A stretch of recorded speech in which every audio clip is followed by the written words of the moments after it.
maybe what we want to say about recorded music is that it fails to convey as adequately the co-presence of reality that a live encounter would be, which is even if, you know, as bad as my playing is, even as that is still conveying a presence better than the perfect YouTube video. Yeah, right? yeah. And because I think a live performance, there's an event where it seems like if you were to reflect on what event is happening right now when you're listening to YouTube, you realize there's some electronics. I don't know the details of it. I'm sure some of the people listening to this probably know far more about the electronics. Although, no, this is a Gregory of Nyssa class. Probably, probably not. But maybe there's a few engineers out there. I don't know.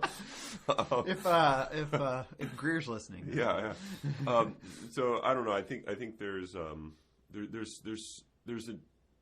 two different, like the basic events going on. I think are very very different. And I think at the one, you kind of have to forget the real event that's occurring to be able to experience the beauty of the music. Yeah. Where the other, you actually move into the event that's occurring. Interesting. And maybe it has something to do with the ontological depth of the event maker. You know, whereas electronics are dumb things. Not saying that they don't self-show. I think they do. Yeah. But that a person is, in a sense, is able to show reality better than a non-person, right? Because a person is less limited, using Clark's language, a less limited instance of participation in being. Yeah. So interesting. But I think actually, let's get into Gregory, man. I think this is getting us all, there. I mean, right? this is a great thing about great things, is it's all related. And it's all great. It's all great. you know the it's like going from greatness to greatness or glory to glory. But I think the reason it's related, I mean, maybe this is a Plotinian point, but it's all related because it's all one in the end, right? I mean, there's a unity of being, and therefore all things that participate in being and show and manifest being are manifesting one thing, right? And so sometimes I think the way we read books, at least the way we read books, you and I, is when we read two books together, we're like, wow, these. It's amazing how much they correspond with one another and sort of shed light on one another. But I wonder. I mean, I think it's true. Sometimes it's really true to a higher degree. But I wonder if that's just always true because of the unity of being. And the unity of being, and a person who is trying to understand and therefore bring all things into a unity of truth, right? A unity of how to make sense of stuff. And so, if you're reading about beauty in Nyssa, and then you go on to read about, I don't know, virtues and Aristotle, and I think because we are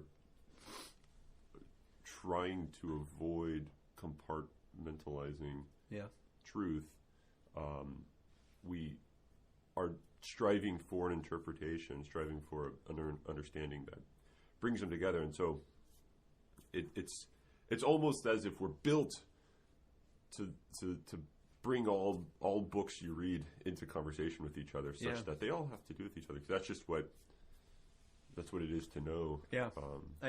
Two quotes come to mind. One, when I'm lifted up, I'll draw all men to myself. It seems like the human person is the one who, being lifted up in personhood, draws all things into himself, which kind of gets back to this idea of the priesthood of man and taking creation into himself and then offering it back.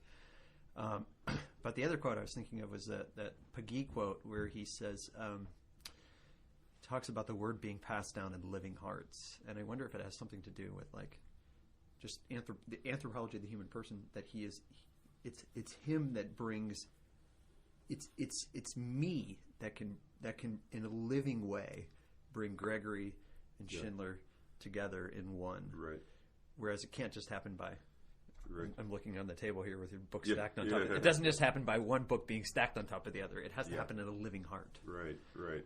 And I think you can kind of do justice to, although Schindler has read Nyssa, so we'll use a slightly different example. Yeah. But if you have, say, you're reading Nyssa, and then you're reading, I don't know, maybe Hegel or something, right? Or Nietzsche, right? Yeah.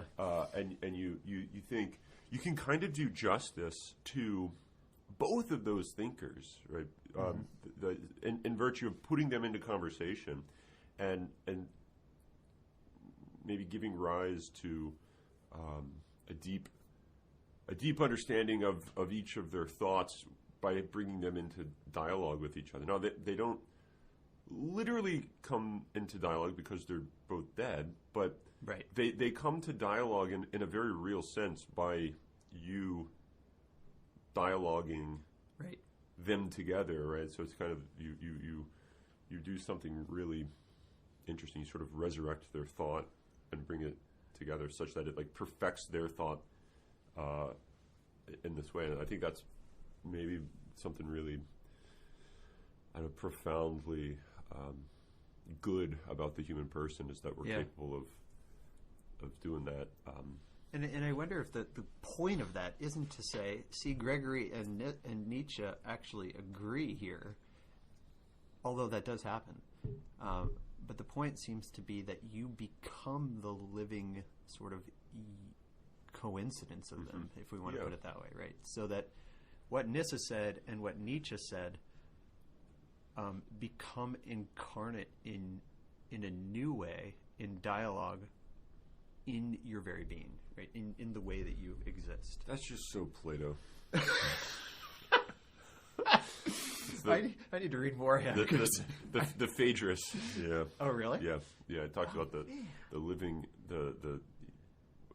I may have made reference to this earlier, but why Socrates doesn't write anything, because he thinks he thinks written word is dead, and only the living dialogue is capable of being shared in a real sense. Because if it's written, you might think you write down something for the sake of being able to share it all the more, but what Plato through Socrates is worried about is that actually is going to give you more like an ideology. It doesn't put it this way, but it's going to give you a sense of, I have a mastery over the content of this. And so what Platonic dialogues are trying to do is they're trying to get you to become a participant in the dialogue, so that Plato and Socrates and Gorgias and all these characters in dialogue become living for you. And in you. Right. And so you carry on the life of Socrates even after he dies by,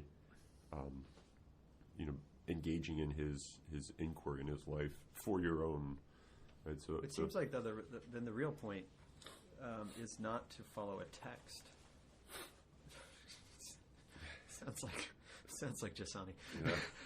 Not to follow a text, but to follow a person. But it sounds like Nyssa too, right? I mean, Nyssa says you must find the person that you will follow, right?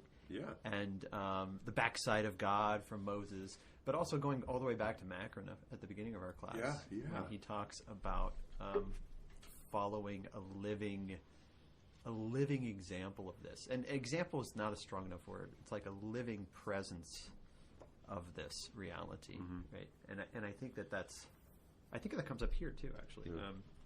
Look at his section on this was a killer section. This is section 28. Know thyself. I knew you would love this one. Oh yeah. Starting on page 159. Which and I forgot to bring my scriptures, but I think the translation that we read did not have this translated in this way. Or maybe he's working from the Septuagint, and the translation from the RSV is from the Hebrew original. Original, whatever that means. It might not be the original. I don't know. But in this line, Canticle 1:7, if thou knowest not thyself, O fairest among women, go forth and follow after the steps of the flocks, and feed thy kids beside the tents of the shepherds. But that line, if thou knowest not thyself, is actually, it doesn't seem to be in there in the RSV version. It says something like, if you don't know where to go, or something like that. But it doesn't say it like the Oracle of Delphi. But I think, I mean, who knows which is the more accurate one? I mean, sometimes people are in a sort of a Lutheran way say, well, if it's Hebrew, then it's right. And it's not always true, actually, in scriptural interpretation. The Septuagint might have been better. And in fact, the Vulgate, sometimes people say Jerome had access to earlier manuscripts that we don't have anymore. And so his translations of things where it's like off is maybe not off. Maybe we're off and he's on. Right? But anyway, going to this text, though, about following people, right? I mean, there's great stuff about knowing thyself, and I want to go back to that. But this idea of following the flock, right? Which flock are you following? Which footsteps are you following? Which path are you following? The steps of the flocks. And he says some really interesting things here, which made me, it really made me think of like, again, this idea that Gregory is like a postmodern thinker before postmodernism. Page 161 at the top here. I must explain myself a little more clearly. A good many men do not draw their conclusions from the very nature of reality, but merely consider the way men have lived before them. And as I was thinking of this, I was thinking of the men who lived immediately before them, right? Yeah. So often we walk into the world and we assume that it's the way that sort of the structures of society have identified it as being, right? And we don't question it, right? And so, he says, they fall completely short of an accurate judgment about reality, and they take as their criterion of what is good irrational custom instead of sober reason. And so he says, what's going to happen is you're going to follow the footsteps of a certain flock. But which flock are you following? If you don't know yourself, you won't know what flock you're following. And he basically says, don't be a blind follower. Which he says on 162 at the top, right? When you have passed out of this life and have slipped into the fold of death, beware that you may not be put into the flock of the goats because you ignorantly followed their footsteps during life. I had this very interesting image in my head when I read that of somebody following the footprints of an animal and kind of looking down at the ground and finally getting to the place where the animal was and then looking up and realize, crap, I'm in hell. And there's all these goats around him. Must have made a wrong turn somewhere. No, just he was following the wrong place, but he wasn't looking around himself at reality. And it's interesting how he says, bottom of 160, right? We learn from the counsel offered by the friends of the bridegroom that we must closely study the very nature of reality. There's this sort of emphasis on reality and reason and the footprints, not of those who have gone before us as a blind follower, but trying to find where it is that the flocks of the shepherd feed, right? That's what you're looking for. But the only way that you can do that is by knowing reality and, in a real sense, knowing yourself, right? You being the most important reality to yourself in a non-selfish kind of way. Right? Yeah.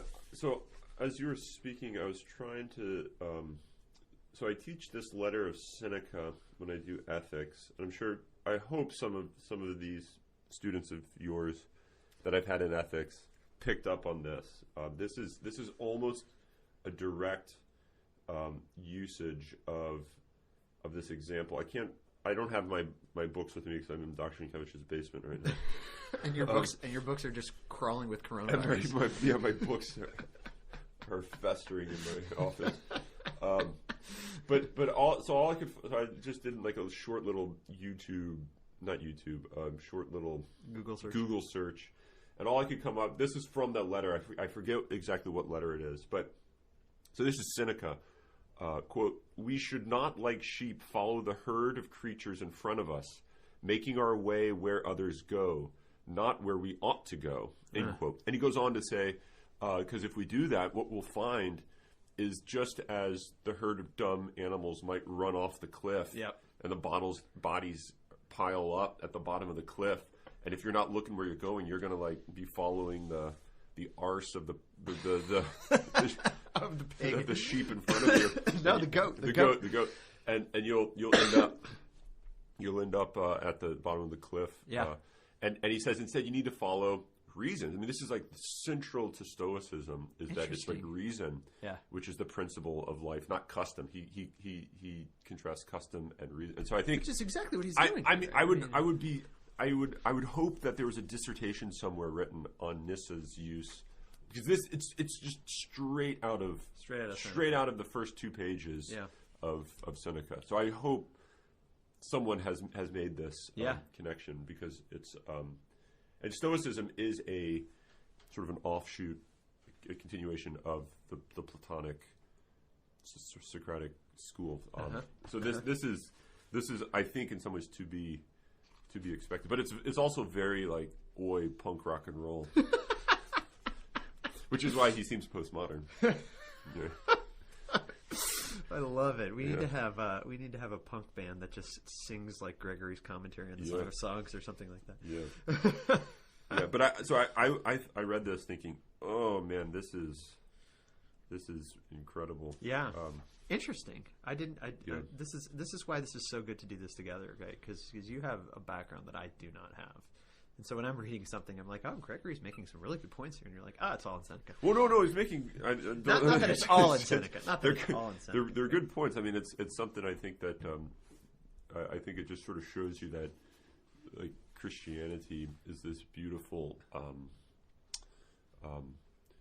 really incarnational reality that doesn't just create everything de novo. Right.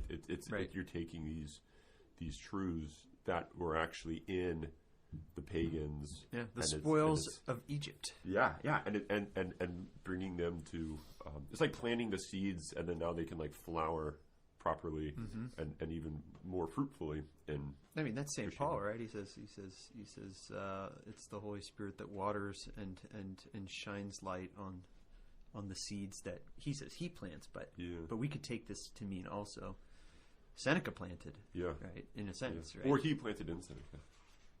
He as in Paul? No, he as the word. Okay. You jump to the word was never an antecedent in any of my speaking right there. Okay, yeah, sorry. But the word is the word is the great antecedent of all your speaking. That's true.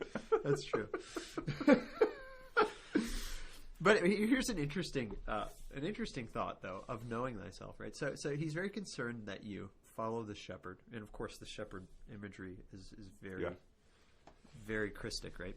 Yeah. But the only way that you can follow the shepherd is if you know yourself, and the way he explains you knowing yourself, he goes into this, very. We've seen this before, right? I'm thinking of the Great Catechism, catechetical orations. The Great Catechetical Dialogue, is that what it's called? The Catechetical Discourse, or Discourse, yeah, that one. And his explanation of the mirror, right? And that comes up again here, right? Yeah. And this very high sort of anthropology of man being made in the image of God. And so he goes back to this sort of like the beauty of the bride in the Song of Songs. And he says the reason that if you know yourself, you know that you are the beautiful one. It's because you're made in the image of God, right? And so he says, this is 162, the safest way to protect the good things you enjoy, this is the safest way, by realizing how much your Creator has honored you above all creatures. He did not make the heavens in his image, nor the moon, nor the sun, the beauty of the stars, nor anything else which you can see in the created universe. You alone are made in the likeness of that nature which surpasses all understanding. You alone are a similitude of eternal beauty, a receptacle of happiness, an image of the true light. So he points out the fact that it's the bride who looks to herself and knows herself who can then see him. Yeah. And this next line is the killer one, right? This is who you follow, right? This goes back to, if you look up to him, you will become what he is. Yeah. If you look up to him, you will become what he is, right? And so there's there's a correspondence between creation and redemption. Creation is that you're made in the image of God, and therefore you're more beautiful than anything. In fact, he says in the next page, right?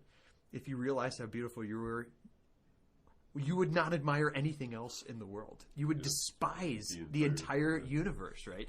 And he's not saying like the world sucks, hate it, in some false way, right? But instead he's saying compared to you, it's nothing. Just like in an analogous way, compared to God, we don't exist, right? Yeah. Which is, I think, an Augustine comment. So at the bottom of 162, I found the reflection here just provocative. I mean, this was rich. I mean, a lot of it, but the four lines up. All the heavens can fit into the palm of God's hand. The earth and the sea are measured in the hollow of his hand. And though he is so great and he can grasp all creation in his palm, you can wholly embrace him. I know, that's killer. He dwells within you, nor is he cramped as he pervades your entire being, saying, I will dwell in them and walk among them. Really, really. So this is making me think of Eunomius, right? This idea of grasping God. Yeah. And he says over and over again against Eunomius, you can't grasp him. You can't. There's no way. You can't. But then here he says almost that. You can. Yeah. But it's not a grasping like Eunomius would want, where you reduce God to some sort of a truth of creation, if you want to put it that way, right, that you can understand, which, of course, Gregory's going to say, actually, you can't. But the embracing seems to be some, maybe a following, right? If you look up to him, you'll become what he is, imitating him, right? Yeah. And yet, there's this paradoxical indwelling in each other, right? And this is Augustine's first or second paragraph of Confessions again, right? But the fact that, I love this, how he dwells within you, nor is he cramped as he pervades your entire being, saying, I will dwell in them and walk among them, because there's so much room. Yeah. And what this is really saying is, this is how amazing the human person is, right? Because the celebration of the beauty of the bride is all about this image of God anthropology. But you were going to say something, and I cut you off. No. I think part of it's an embrace, and you embrace him not. I mean, how to put this? You don't. So where Eunomius thinks that you have this comprehension or this grasp of God, which requires you to say hold God at a distance from you cognitively or volitionally or intellectually, what have you. That it's this sort of object that you distance yourself from, so that you can designate the proper characteristics of, or what have you. This is a type of embrace which is in the very depths of your being, so that you can't really know by trying to distance yourself from it, just as you can't fully know yourself by trying to step back from yourself and think about you as a disinterested inquirer, or what have you. So I think what's going on is the way that you come to know God and the way that you come to know yourself is one in which you already are it's not like you really, in some ways, you don't have to go find God. You don't have to go find yourself. It's you, right? I mean, and so I think what's going on is the grasping in the Eunomian sense is the one in which it takes something distinct, opposed to you or in contrast to you, that you have to like go and master, go and discover and conquer. Yeah. And I think what this is suggesting is, no, God's much more intimate than that, and so it becomes this way of knowing, which is rooted simply in just being, so that you can't and this maybe is also why man is himself a mystery, and why man is in the image of God, because he can't distance himself from himself to know. his own being and the way that we want to treat other things. Yeah. As apart from us. Yeah. Yeah. But and even if we want to concede that actually that's not even possible, which Gregory would say. Yeah. We have to say, but most especially for yourself. Yeah, you exactly. Can't do that, right? So this is why it seems that, and this is, I'm sure, a Platonic idea, right? If you look to him can you see what you are, right?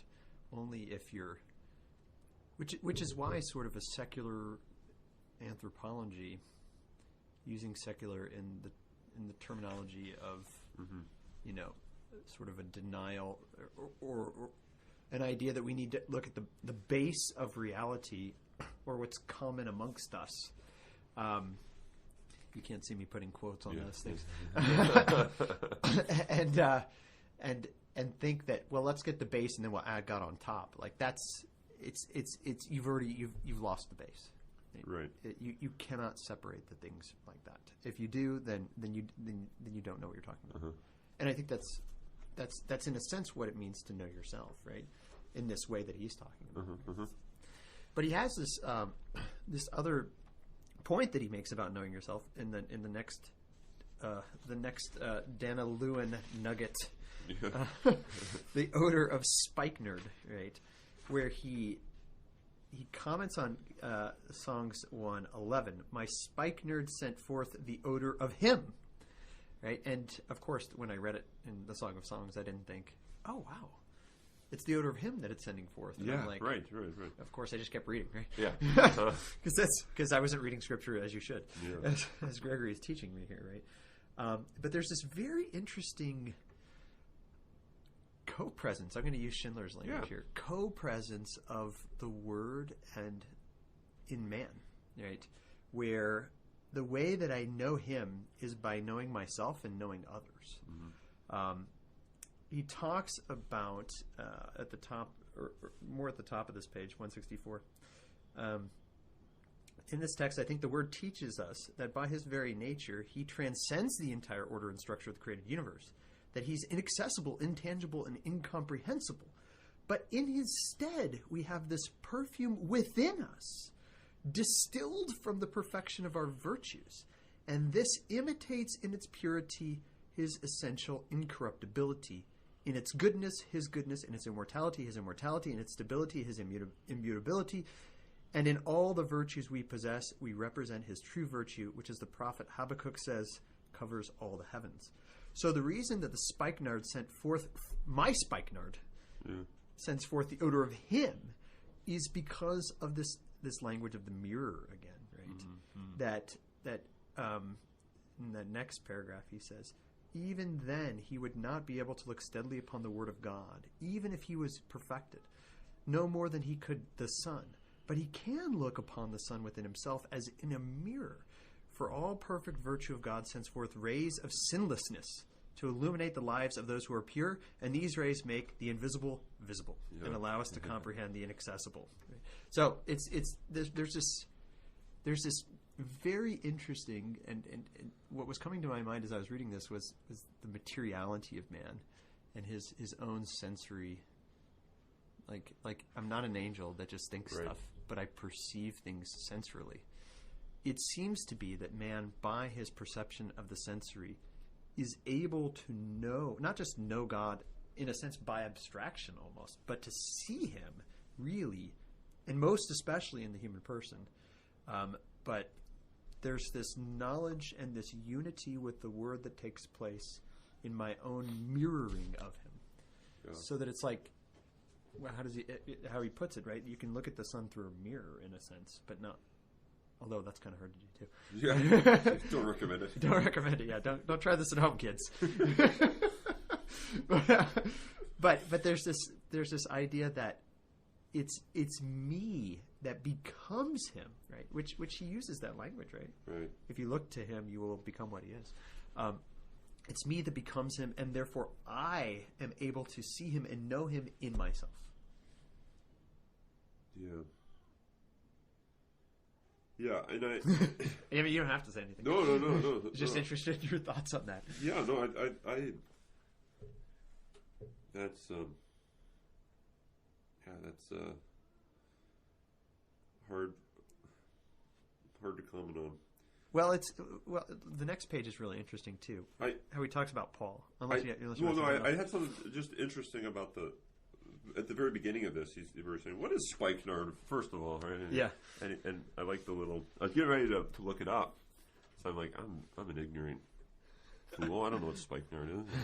So I was getting ready to look it up, but I thought, maybe context will make it clear. And yeah, more or less, it kind of more or less made it clear. So. Gets its name from one of the fragrant herbs that are compounded in it. It is the result of many different perfumes coalescing into a single fragrance. And this is the sweet scent which the bridegroom perceives with pure senses.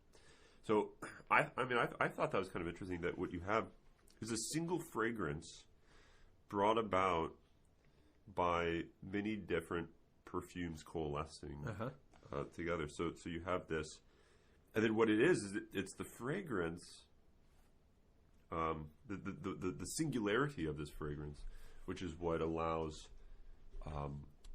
it to be identified as coming from a one. Right. So I think what you kind of get is this unity of the human life, the life of the lover of God, the life of the Christian is the one that has this unity about it, such that it gives the odor, in this metaphorical sense, this odor of the singular one, and it's a singular. There's no two masters here, right? There's just one loaf of bread you're baking. Eucharistic imagery? Yeah. And I was thinking, so I was baking bread yesterday, and I was thinking, you walk in the kitchen, you're like, what's that smell? That's great. And you're like smelling, and if you're smelling brownies and sourdough bread and all the, you might be sort of being pulled in different directions, right? But there's just one smell in the kitchen, right? There's one attractive fragrance, right? And I think something about the singularity of all these different perfumes coming together, that is all these different virtues coming together, such that it's not that the virtue of justice has its own end, or the virtue of prudence has its own end, or the virtue of charity has its own end. It's that they're all truly oriented, and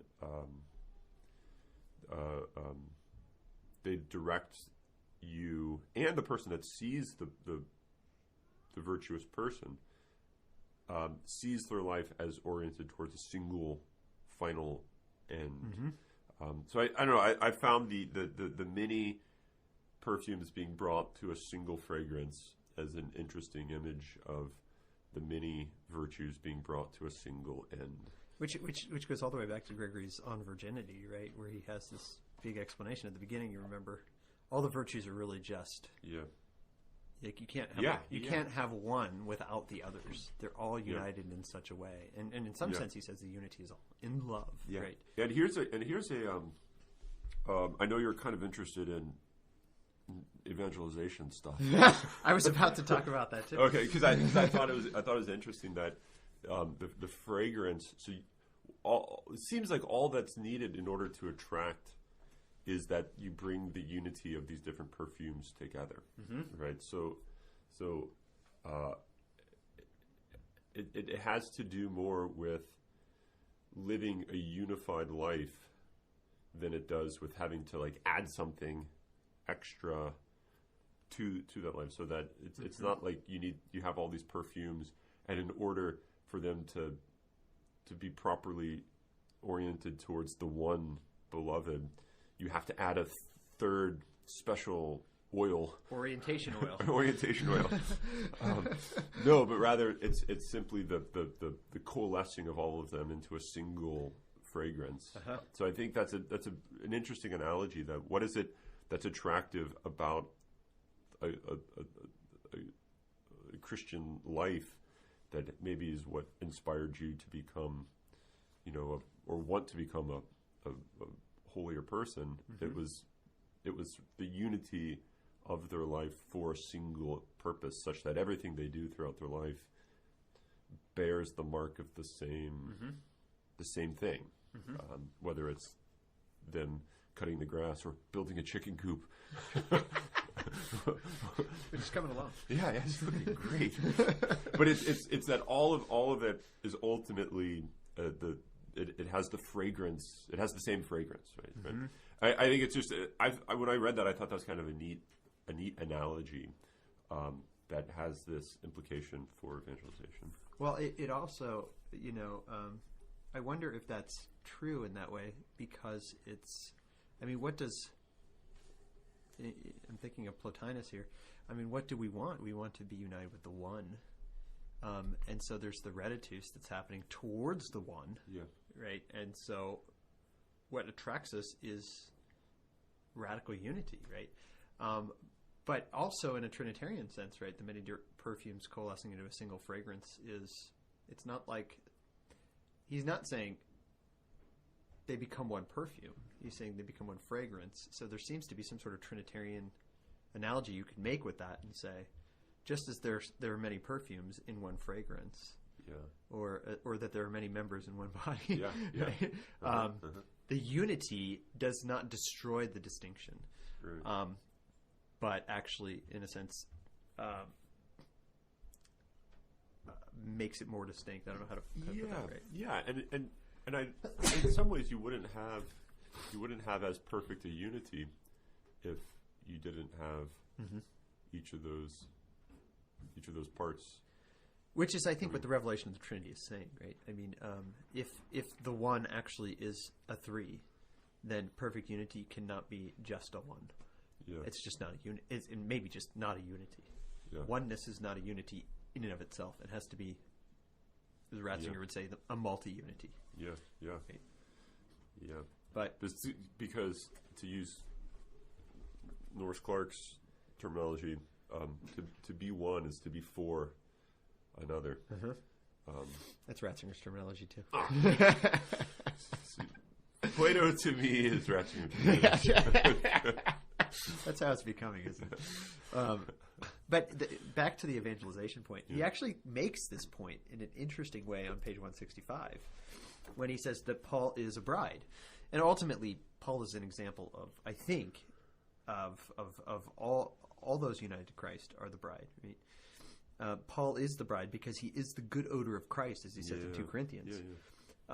He inhaled the fragrance of that inaccessible and transcendent grace, offering himself to others as a kind of incense for them to partake of, according to their ability. And he became a fragrance which, according to each one's disposition, could bring them life or bring them death. Now, this is the Aslan. Aslan at the end of Narnia, the last battle. Yeah. Right? And everybody looks on his face. You've got to look into his face. You got to look into the same face. This is Bernard of Clairvaux makes this point somewhere. Maybe in his something on love. I forget what it's called now. But he makes a point that it's the same face that everyone looks into, but some see judgment, maybe some see life. Commentary on the Song of Songs? I don't think it is. No, I don't think it is. I think it's his explanation of something on love. I used to read it in my spiritual theology class, and I can't remember. He quotes 2 Corinthians 2:15 at the bottom here, right? We are good odor of Christ in them that are saved and in them that perish. So going back to this idea that you become this odor united with Christ, it seems to be you become a walking judgment of the world because of your transformation into him. Yeah. So that, and if we think about it in an evangelization kind of way, right? How far have I gone from thinking evangelization is about certain techniques and ways to talk to people, and now it's really just a way of being, but not just a way of being. That's a bad way of putting it, but the one who, just think of Jesus' own life, right? The one who is the Word. To those who have eyes to see, in a Gregory sense, are going to follow him. Right, he goes to the sons of Zebedee, come follow me, and they drop their nets. Don't even say, see you, Dad. Yeah. they run after it. And yet, the others who see him do not follow him, but seek to destroy him. because he's a judgment on them. But I think this idea that you become either a life-giving or a death-dealing fragrance, as he kind of explains Paul being, is this idea of becoming the Word, which is itself life-giving or death-dealing. Yeah. Not because he wants to kill, or not because he seeks to kill actively, but because those who hate truth will hate him. Right? I mean, this is what he says himself, right? Yeah. If the world hated me, they'll hate you. Yeah. And it's because of this unity, this unity to the point of identity, I think. And it's interesting. It's the more, the better one becomes, the more fragrant one's life becomes to one who doesn't want it. The more adverse they become to it. Right. The more annoying the odor. Yeah. The odor is. Yeah. So that it's not something that happens. It's got to be received well. Put it that way. Right. Because the one who does the dark deeds wants them to remain in the dark, and the person, using a different analogy of light, right, becomes a light that shines in the darkness. So when the light shows up, you hate it and you flee from it, so that your dark deeds can remain dark. Like Gollum. It's Gollum. It is Gollum. He goes down to the mountain, to the bottom of the misty mountains, so that he can remain hidden, and he doesn't like the light. It's like Dracula. Yeah. No, it really. I mean, yeah. You got to read the book Dracula, by the way. It's really. I read it last summer, and it's shockingly Catholic. Who's that? Yeah. Who's that? Bram Stoker. Yeah. But it's an old book. Yeah. But it's very interesting how the darkness seeks the darkness and flees. Who's the guy that does the Catholic literature stuff? Joseph Pierce. I think he wrote a thing on Dracula. On Dracula. Oh, Yeah. I'd like to read that. And it was basically the Catholic themes. Yeah. And I mean, it's in many ways the only way they're able to do anything against Dracula whatsoever is because of the Eucharist. Yeah. Yep. Which is very interesting, given the fact that we don't have the Eucharist. Yeah. And that's not how it's portrayed on Halloween either. I mean, Dracula. Yeah, no, it should be, right? It should be. Yeah. But just the way he puts it, it's right. It's just straight, like thesis right here in hand, middle of 165. The same perfume will have different effects, right? I think the pigeon and the scarab. I couldn't figure out where the pigeon and scarab were coming from. Yeah, I don't know. And I'm surprised there wasn't a footnote. And if it's from Scripture, I apologize. It demonstrates my ignorance of Scripture. Yeah. It goes back to that idea, the Aslan idea, or Bernard of Clairvaux's point, right? Yeah. Can I bring up something else here, though? Yeah. So, back to the second nugget here, the mystical marriage. Divinization comes back up here, but the way that it comes up here, I mean, I'm sure, Dr. Jager, that you were freaking out in excitement here. Page 154, right? Let me just read a little. Does it start with 4? I'm going to read this paragraph here. Okay. I'm going to read this paragraph. This bottom paragraph. Okay. Is it after that or before that? There's stuff before that I liked, but yeah. Hold on. Let's do this first. Okay. So, but one thing at least the sacred text should teach us, by way of preamble, that those who are to be initiated into the secret mysteries of this book must no longer be mere men. Okay, so he's trying to make a commentary. This is obviously at the beginning of his commentary on the Song of Songs. He's still in chapter 2 or chapter 1 or something like that. Yeah, I don't know of the song. I don't know, but he's sermon 1. Okay, yeah. that's fair. So he's trying to give, like, in a sense, he's giving a defense for the Song of Songs because it is, as we talked about when we read it, amazingly erotic, right? The way Dr. Richards put it to me just like a couple days ago was Protestants are all about literalism, fundamental, literal, until they get to the Song of Songs. Yeah, exactly. But so he's trying to sort of make a defense of this. And one of the interesting things he says about it is the paradoxical, and this is what you were maybe pointing at, right? The paradoxical nature of the words that seem to suggest passion, but offers us, in the midst of those same words, instructions on purity, right? But he says, but in order to really understand this book, you have to be no longer mere men. Rather, they must be substantially transformed. I mean... Yeah. I'm sure he's using words here that he's learning from his philosophy classes. His Greek philosophy 101. Yeah, exactly. They must be substantially transformed by Christ's word into something divine. I mean, I don't know how much more serious about divinization you can get than say substantially transformed into something divine. And the word bore witness to this when he told his disciples that they were now more than mere men. Yeah. I was like, when did he tell him that? Yeah. And then this came up. Yeah, and I knew you'd freak out about this, right? Yeah. For they had been separated from men by that distinction which he himself had proposed. And of course. And you're thinking, what distinction? What? I know. In their presence. Who do men say that I am? But who do you say that I am? I mean, that's... Okay, so we've talked about this passage a lot, right? You basically, I don't remember if it was our paper we wrote together, or the one that you wrote, that was based in that. Right? Yeah. No, well, this was the paper that I gave to. To the ACPA with Gorman and Tim Paul. Yeah, that's right. That's right. But we talked about this a lot. Yeah, right? yeah. But not in this, not with this point, which is amazing that you can have the same two sentences that was like the basis of your idea, and this point didn't come up between us, right? Yeah. But Gregory brings it out. Who do men say that I am? But who do you say that I am? Basically saying, you guys just aren't men anymore. Yeah, right? Yeah. And that's not saying you're not weaklings. You're weaklings now. You're not men, but you're what's the term, right? Wimps. Are we men or are we? I don't remember what that mouses. Mouses. I don't know. Something like that, right?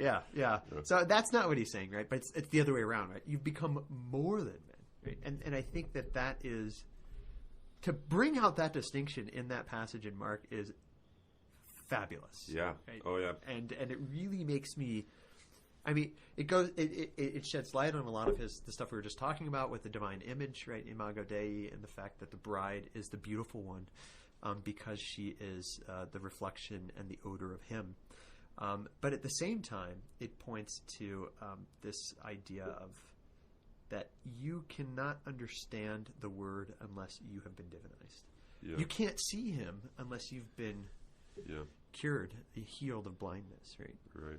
But that healing of blindness is just divinization. And then continue on in Mark, although I mean it's not here, but after Christ asks the apostles this question, Peter says, "You are the Christ, the Son of Man." Yada, yada. And what you get is Jesus saying something along the lines of, "It was my Father." That has revealed it to you. Flesh and blood has not revealed this to you, but my Father. Yeah, in heaven. And you are Peter, and upon this rock, and that's when you get the. Yeah. And so I think what you have is you have this interesting. You become Christic, you become divine, and therefore you can share in a knowledge of divine, right? But the only way in which you can become divine is by following and being receptive of it, right? Receiving the gift of divinization. Whereas the Pharisees and those aren't at all receptive. They're almost loathing the return of the Messiah in a sense, right? I mean, they're like, only if it's under these conditions, right, will we be like excited and happy about a Messiah, right? And maybe not even then, because we kind of like the way things are. Yeah. Right. So I mean, I just thought it was an interesting. Is in this context, this divinization context, that you also get this knowledge, and you have to be like it, but yet it's got to come from the Father, right? And therefore you have to be, in Plotinus's terminology, open to the way that the one is going to show his presence to you. Yeah. However the heck that's going to be, because it's going to be a shocking surprise. Yeah. And that's the key, right? But I think it's amazing that he identifies them as substantially something divine in this passage when he makes that distinction, which is just I think just fabulous. But can I make a comment about the beginning of this? It's slightly different to the very beginning of the mystical marriage passage on 153. In the art of painting, the material of the different colors fills out the representation of the model. But anyone who looks at the picture that has been completed through the skillful use of color does not stop with the mere contemplation of the colors that have been painted on the tablet.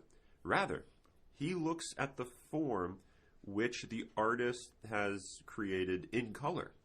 So it is with the scripture we are discussing. And then he goes on to talk about the colors and the forms. And I mean, this. So I think he's providing this without really saying it, that like a metaphysics or an epistemology of beauty, right? I think that this is what's going on. And then, and so we can talk about that. He does that. I think he talks about beauty in a number of places here and doesn't use the word. Yeah. But I loved this. This was, so, because in light of everything he's been saying for the last 40 years of his life or whatever, right? It's always been, you got to be careful about the passions, guys. Look out for the passions. And then here you have this this text, which is just dripping with passion. Yeah, passion incarnate. Yeah, it's like passionate about passion. And so the very middle of 154, I love this. This just shows you how open he is to truth. For what could be more paradoxical than that nature itself should purify its own passions? For in words that seem to suggest passion, it offers us precepts and instruction in purity. So it seems what he's saying is, in passionate terms, you have the means and the way of becoming pure from the. So like passion purifies itself. Yeah. Right. It's almost like if you want to be pure, you have to be passionate about purity. Yeah. There's this higher order. There's this deeper passion. Yeah. The deep magic. The deep magic. Right? And I was thinking, to some extent, that's analogous or similar to what we saw earlier. I forget. I think it was in Life of Moses. Yeah. The God became sin so as to conquer sin, and here you have the passions conquering passion. Yeah. Right? Like the true passion is what like sucks up all passion. The true God who became sin sucks up all sin. So the one who's the slave to his passions is actually just not passionate enough. Yeah. They don't really know. They don't really know how to love. Yeah. Erotically. Yeah.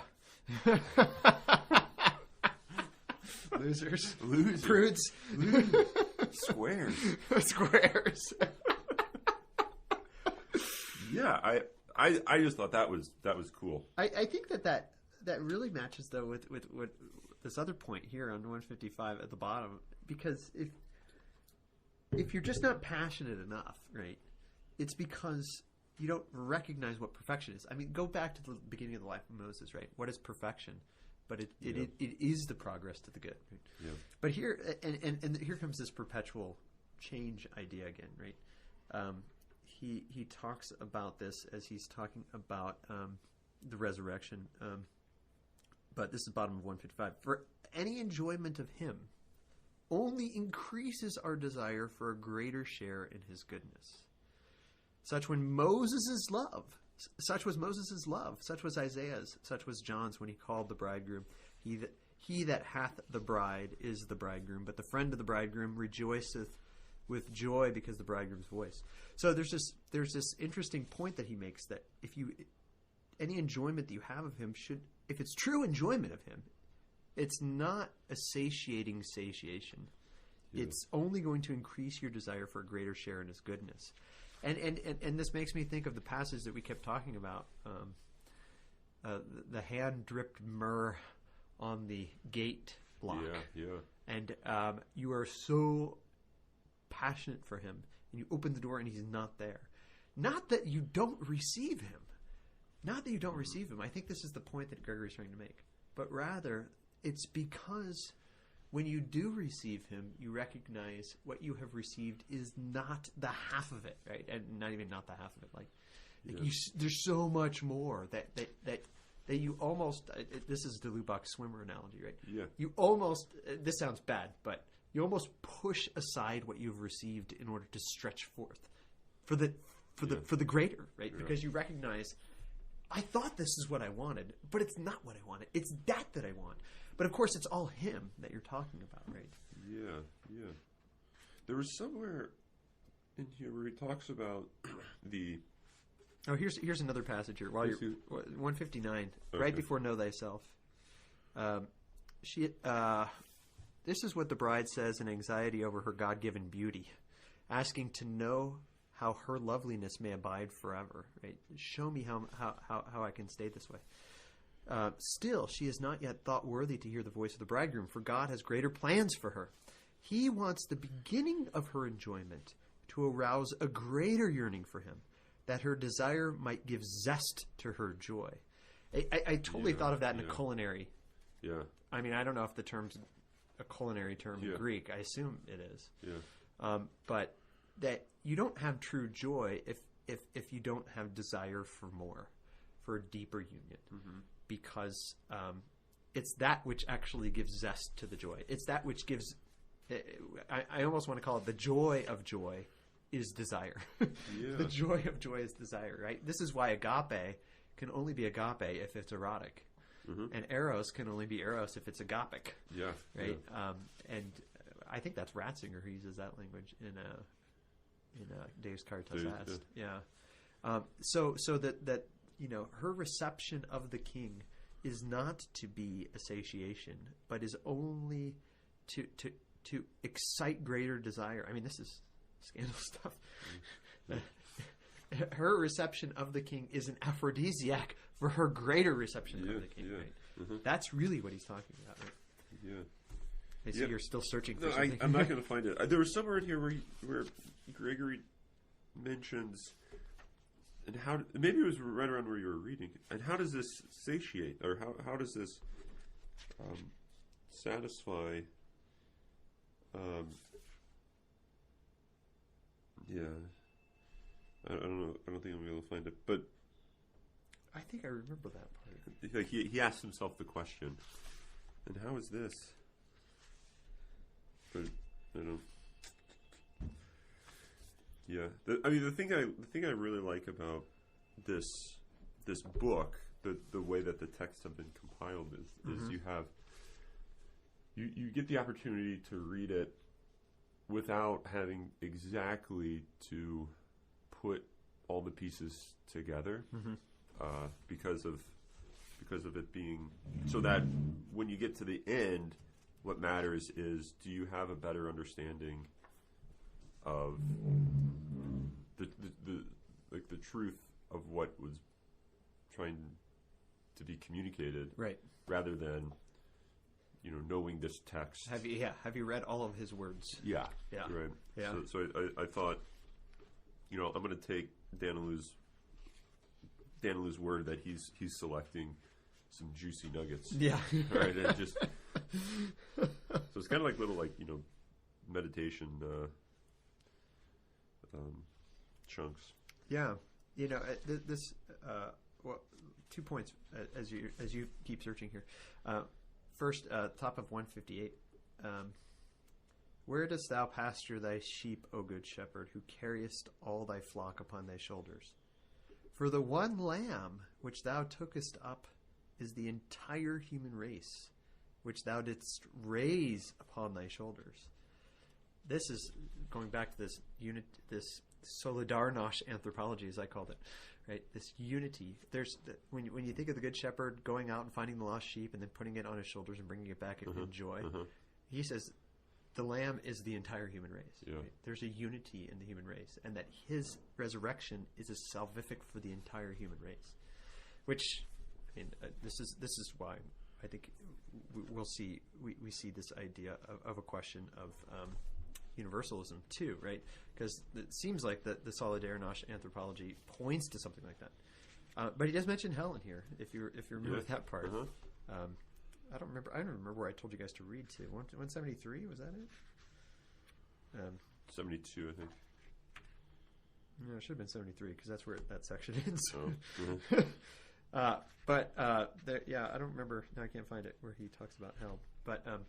But this other idea of receiving him and still having a desire for more comes about in his explanation of the vineyard and the flowering cluster and the bearing fruit. Yeah. This is in page 168. Yeah. He talks about there's two. This is in the middle. A cluster of grapes gives us pleasure in two ways. First of all, by its blossom, which charms the sense with its fragrance. And secondly, by its fruit, which we can pluck when it is ripe and eat to our heart's content, or when it is made into wine to enjoy at a banquet. We might even say that wine is the third. Yeah. Because there's a further change that has to take place for that to come about, right? Yeah. Now, in our text, the bride asks the flowering cluster to bear fruit, calling the vine blossom cypress. And so he goes into this explanation of Christ, and this goes back to the same idea of the same face that you look upon. Now, Jesus, who was born as a child for us, advances in wisdom and age and grace in different ways in the hearts of those who receive him. He's not the same in everyone, but only according to the measure of those in whom he dwells, adapting himself to the capacity of each one who receives him. To some he comes as a babe, to others as one advancing, to others in full maturity, according to the nature of the cluster. And hence he's never seen on the vine in the same form, but he changes his appearance with the course of time, now budding, now in full bloom, now mature, now fully ripe. Thus the vine with its fruit holds up expectations. Though not ripe enough for wine and still awaiting maturity, it is not completely devoid of pleasure and delight. So the one who first receives Christ, and this is how we sometimes think about it, and Gregory would be mad at us for thinking this way. We think, when I first came to Christ, I had the real fervor. I really loved him, and that was my greatest love for him. And he's like, no, it wasn't. It was a baby love. Yeah. And it was more like the blossom. You were pleased by the blossom and the scent. He keeps going, right? It charms the smell rather than the taste with expectations of the future. It gives pleasure to the senses of our soul for its fragrance of hope. And so he calls the blossom hope. It's a hope for the full maturity, right? Yeah.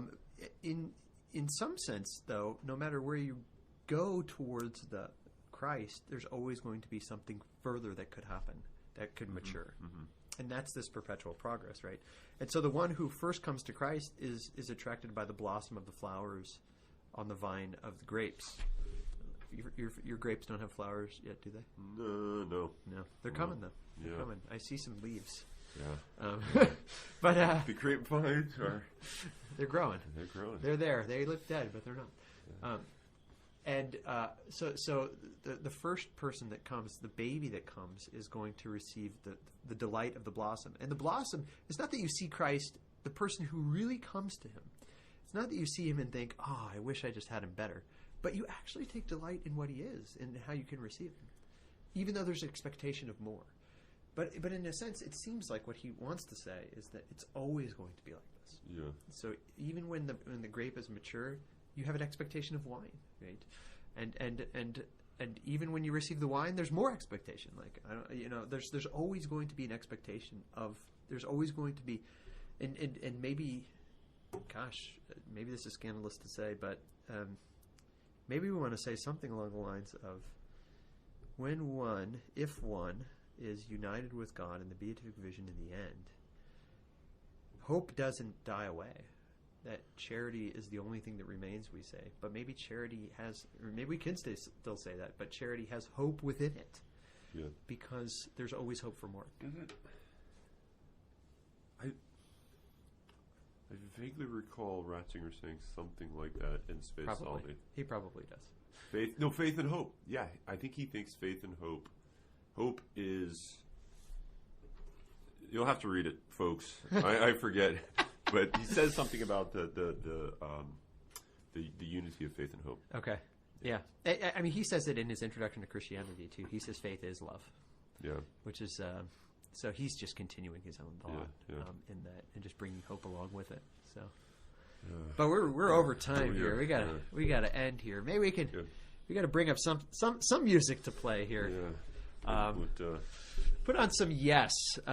Mary Bade has been enjoying the Yes. We might as well give her some more Yes. Yes. Do let's see. Yes is Mood for a Day. Mood for a Day. We'll end it with that, and you can contemplate this as you move forward. Oh no, not the bourgeois man giving us trying to make a buck, trying to ruin my mood for the day.